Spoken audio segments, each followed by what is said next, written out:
Hahaba na nga ang pila sa check-in counter ng NAIA, ang tindi pa ng traffic papuntang airport. Kaya ang ilang biyahero naiiwanan tuloy ng kanilang flight. At live mula sa NAIA Terminal 3, nasa frontline ng balita yan si Faith Del Mundo. Faith, gumagalaw naman ba ang pila dyan?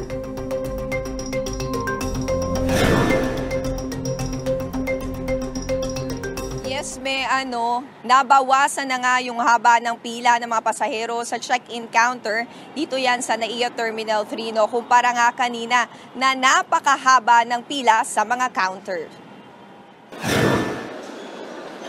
Parang walang katapusan ng pila kanina ng mga biyahero sa check-in counter ng NAIA Terminal 3. Lahat naghihintay makabiyahe bago magpasko. Sa dami ng tao, wala nang maupuan sa airport. Ang ilan kundi maletang inuupuan sa sahig na sumalpak habang naghihintay ng flight.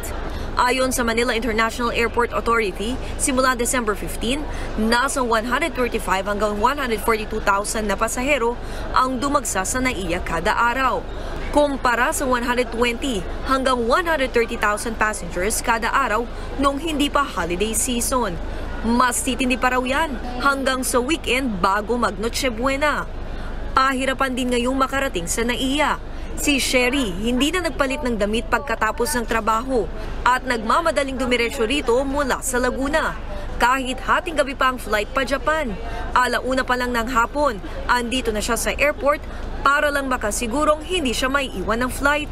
Sa Laguna pa kami umuwi. So yun, talagang affected kami sa expressway. Dapat doon kami magsistay doon sa mga bench doon, kaso lang wala kami mastayan. So sabi ko, sige dito na lang. Si Maricel, doble ang gastos. Naiwan siya ng flight sa Taiwan kahapon matapos maipit sa sobrang traffic mula Batangas. Pag pila ko po doon sa checking, sobrang dami pa rin po. Tapos pagdating ko po ng counter, sabi po sa akin, nakalock na yung boarding ko. Pagkasabi pa lang po na ganun, umiyak na ako. Yun. First time ko po kasi kahapon. Umuwi raw siya ulit at inabot pa nga ng 5 oras ang biyahe kanina papunta sa NAIA.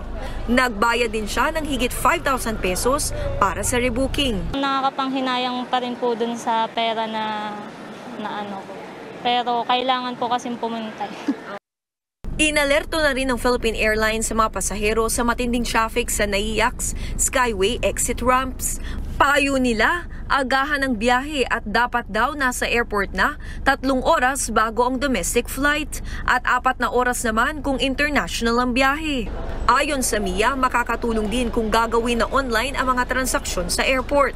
Travel tax, if we can already do that online through TIEZA.gov, gawin na natin. E-travel is very important, especially for our international passengers. At least, of course, as early as 72 hours before their flight, pwede na nila gawin yan para pagdating dito, after check-in, tuloy-tuloy na lang ang pagpaproseso nila sa immigration. Bukod sa airport, patuloy din ang dagsa ng biyahero sa Parañaque Integrated Terminal Exchange o PTEX.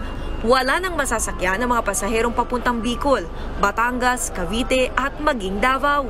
Kaya ang senior citizen na si Gemma Gotladera na pauwi ng Bicol, mukhang dito na lang sa Maynila magpapasko. What happened is fully booked, kaya at 30 na lang ang available. Pahirapan talaga ang pagbiyahe pag ganitong season.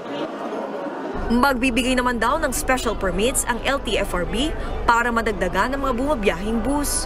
Yun nga lang, meron po tayong dagdag na bus pero hindi na po ma-assure na aircon po yung.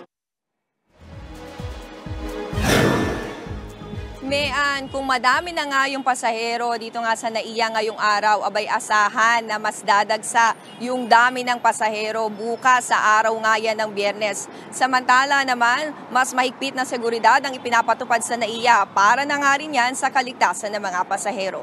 Mayan? Alright, maraming salamat sa iyo, Faith Del Mundo.